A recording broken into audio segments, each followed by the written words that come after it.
दोस्तों, शेयर बाजार में अगर आप कदम रखने जा रहे हो तो सबसे पहले आपको ये भरोसा कर लेना ज़रूरी है कि जो आप म्यूचुअल फंड, एसआईपी या फिर शेयर खरीद रहे हो क्या वाकई भरोसेमंद है, और यदि है तो कितना है और आपको कितना फ़ायदा दे सकता है।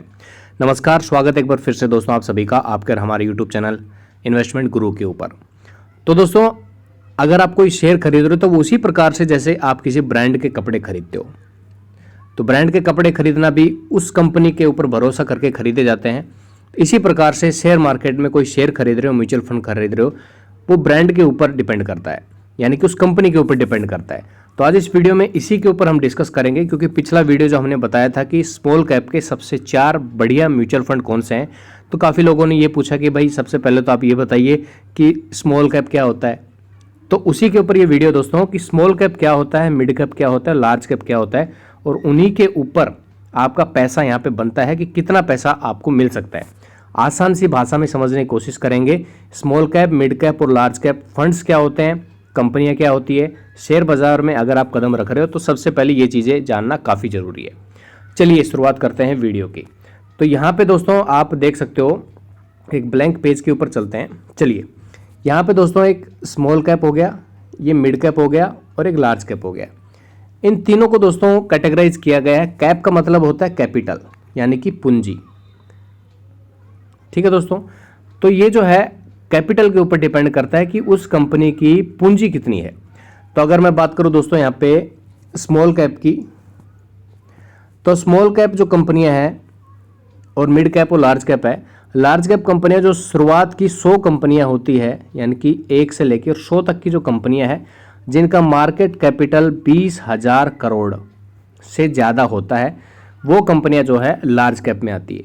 यानी कि शेयर मार्केट में जितनी भी कंपनियां लिस्टेड है, जितनी भी कंपनियों ने रजिस्ट्रेशन कराया हुआ है, उनमें से टॉप की जो 100 कंपनियां हैं वो लार्ज कैप के अंडर आती है। और जिनका मार्केट कैपिटल जो है, यानी कि कैप मतलब कैपिटल, जिनकी पूंजी जो है 20,000 करोड़ रुपए से ज़्यादा है, वो यहाँ पे लार्ज कैप के अंडर आती है। अब यहाँ पे हम बात कर लेते हैं दोस्तों कि मिड कैप क्या होता है। तो अगर मिड कैप की मैं बात करूं दोस्तों, तो 100 से लेके और 250 के बीच की जो कंपनी है, यानी कि टॉप 100 तो लार्ज कैप में आ गई, उसके बाद 100 से लेके 250 तक के बीच की जो कंपनियां हैं वो यहाँ पे मिड कैप के अंडर आती है।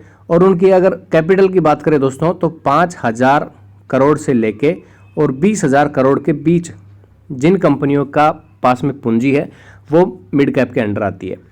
ये और भी डिपेंड करता है काफ़ी चीज़ों के ऊपर कि कौन सी कंपनियां मिड, लार्ज और स्मॉल कैप में रहेंगी, लेकिन आसान भाषा में ये आपके लिए काफ़ी ज़रूरी है समझने के लिए।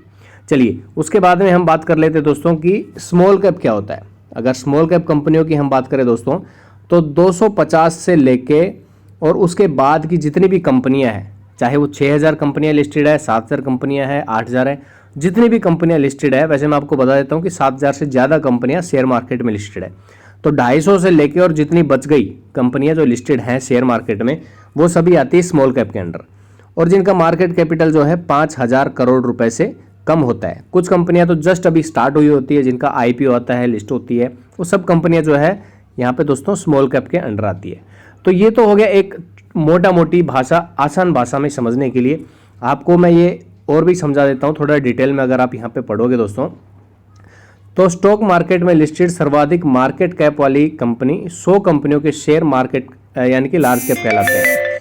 इसके बाद 100 से 250 के बीच की जो कंपनियां हैं वो मिड कैप कहलाती हैं, और 251 से नीचे रैंक की जितनी भी कंपनियां हैं उनको स्मॉल कैप के अंडर रखा गया है। अमूमन आप समझ सकते हो 20,000 करोड़ से अधिक का जो मार्केट कैपिटल जिसका होता है वो लार्ज कैप में, 5,000 से 20,000 करोड़ के बीच का है वो मिड कैप में, और 5,000 से कम जिसका है वो स्मॉल कैप के अंडर यहाँ पे आती है। तो ये तो चीज़ें आप समझ गए होंगे दोस्तों, यानी कि छोटी जो कंपनियां हैं वो स्मॉल कैप में आती है, उसके बीच की जो कंपनियां हैं मिड कैप में आती है, और उसके ऊपर की जो कंपनियां हैं वो लार्ज कैप में आती है। मार्केट कैपिटल के हिसाब से भी आप समझ गए हो, और एक चीज़ यहाँ पे आप जो रैंकिंग है उसके हिसाब से भी समझ गए हो। अब मिड कैप की यहाँ पे हम बात नहीं करेंगे, मिड कैप इन दोनों के बीच का मिड कैप हो गया है, ये भी आप समझ लीजिए। हम यहाँ पे बात करने वाले हैं दोस्तों कि स्मॉल कैप और मिड कैप, यानी कि आप शेयर मार्केट में कूद गए हो, इसका मतलब ये नहीं है कि भाई आप कोई भी कंपनी के शेयर खरीद लो। सबसे पहले भरोसा करना काफ़ी ज़रूरी है इसके ऊपर, और भरोसा तभी होगा जब आपको इनकी थोड़ी सी बारीकी पता होगा। तो स्मॉल कैप कंपनियों की बात करें तो उसके शेयर जो है थोड़े सस्ते आ जाते हैं, लेकिन उसमें बहुत ज़्यादा कैपिटल यानी कि उसमें हिम्मत, थोड़ा सा लेमन लैंग्वेज में समझाने की आपको कोशिश कर रहा हूँ दोस्तों, यानी कि उसमें बहुत ज़्यादा हिम्मत है उस शेयर को आपको करोड़ों रुपए देने के लिए। लेकिन इसका मतलब आप ये मत समझिए दोस्तों कि आपने कोई भी शेयर यहाँ पे खरीद लिया। रिस्क जो है वो सबसे ज़्यादा आपको कहाँ पे देखने को मिलेगा? रिस्क सबसे ज़्यादा आपको देखने को मिलेगा दोस्तों स्मॉल कैप में, और सबसे कम जो रिस्क देखने को मिलेगा वो लार्ज कैप में, क्योंकि लार्ज कैप कंपनियों थोड़ी स्टेबल होती है, उसमें उतार चढ़ाव काफ़ी कम होता है, लिक्विडिटी यानी कि शेयरों की संख्या बहुत ज़्यादा होती है। स्मॉल कैप कंपनियां कुछ ऐसी होती हैं जो अभी अभी स्टार्ट हुई हैं, उसमें हो सकता है कि शेयरों की संख्या काफ़ी कम हो, किसी एक व्यक्ति ने ही अगर वो शेयर सारे खरीद लिए तो हो सकता है कि आपको लिक्विडिटी का थोड़ा सा प्रॉब्लम यहाँ पे देखने को मिल सकता है। यानी कि आप ये मान के चलिए, अगर रिस्क की हम बात करें तो सबसे ज़्यादा रिस्क होता है दोस्तों यहाँ पे स्मॉल कैप में, और सबसे कम रिस्क की बात करें तो यहाँ पे होता है।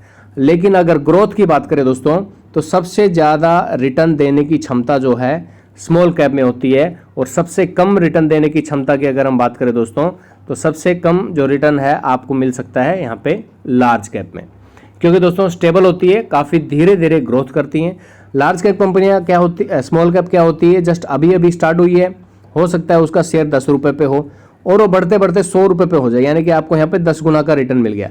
लेकिन लार्ज कैप कंपनियों का शेयर जो है मान लीजिए 100 रुपये पे 1000 रुपये में पहुँचने में उसको टाइम लगेगा धीरे धीरे, लेकिन एक चीज़ तो कंफर्म होती है, रिस्क काफ़ी कम यहाँ पे लार्ज कैप में होता है और स्मॉल कैप में सबसे ज़्यादा रिस्क यहाँ पे होता है।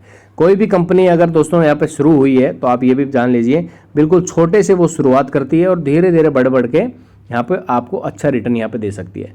तो मुझे उम्मीद है दोस्तों आप आसानी से समझ गए होंगे कि भाई क्या होता है लार्ज कैप, क्या होता है मिड कैप और क्या होता है स्मॉल कैप। कंपनियों का रैंकिंग के हिसाब से भी है, मार्केट कैपिटल के हिसाब से भी उनको बांटा गया है। मुझे उम्मीद है आपको ये जानकारी अच्छी लगी होगी। अच्छी लगी तो वीडियो को लाइक कर देना, और अगला वीडियो आएगा दोस्तों, क्योंकि पिछला वीडियो जो आया था उसमें काफ़ी भाइयों ने ये पूछा था कि ये कंपनियों को कैपिटल जो है किस हिसाब से बांटा जाता है, यानी कि लार्ज कैप, मिड कैप और स्मॉल कैप को। तो पिछला जो वीडियो था वो स्मॉल कैप के ऊपर था। स्मॉल कैप के 4 बेस्ट म्यूचुअल फंड हमने आपको बताया था किसमें आप इन्वेस्टमेंट कर सकते हो। अब आपको दोस्तों मिलेगा मिड कैप के फंड 4 ही मैं बताऊंगा बेस्ट किसमें आप इन्वेस्टमेंट कर सकते हो साल 2024 के लिए।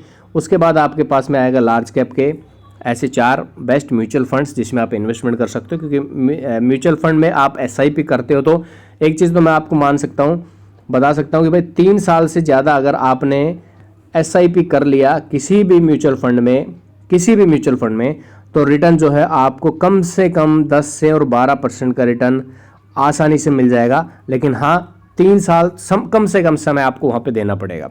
आप सोचो आज ही आपने SIP स्टार्ट कर दिया, आप अगले महीने से सोच रहे हो यार ये तो नेगेटिव में चला गया, रिटर्न नहीं मिल रहा है मुझे, तो दोस्तों कम से कम 3 साल आपको देना पड़ेगा, उसी के बाद आपको अच्छा खासा रिटर्न मिलेगा।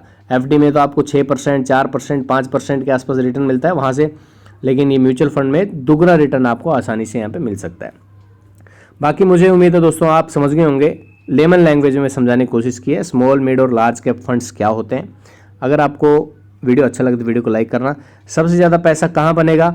सबसे ज़्यादा हिम्मत होती है स्मॉल कैप में, आपके पैसे को डबल, ट्रिपल, 4 गुना, 5 गुना तक करने की सबसे ज़्यादा, लेकिन रिस्क जो है वो भी सबसे ज़्यादा आपको स्मॉल कैप में ही देखने को मिलेगा। अगर आप मार्केट में कूद गए हो तो सबसे पहले लार्ज कैप से आप शुरुआत कीजिए, उसके बाद जब आपको थोड़ा भरोसा हो जाए मार्केट के ऊपर, अच्छा आपको रिटर्न भी मिलने लगे, उसके बाद आप मिड कैप की तरफ बढ़िए और सबसे लास्ट में आप स्मॉल कैप में यहाँ पे इन्वेस्टमेंट करने की कोशिश करें। हाल फिलहाल वीडियो में इतना ही, मिलते हैं नए वीडियो में दोस्तों। जय हिंद।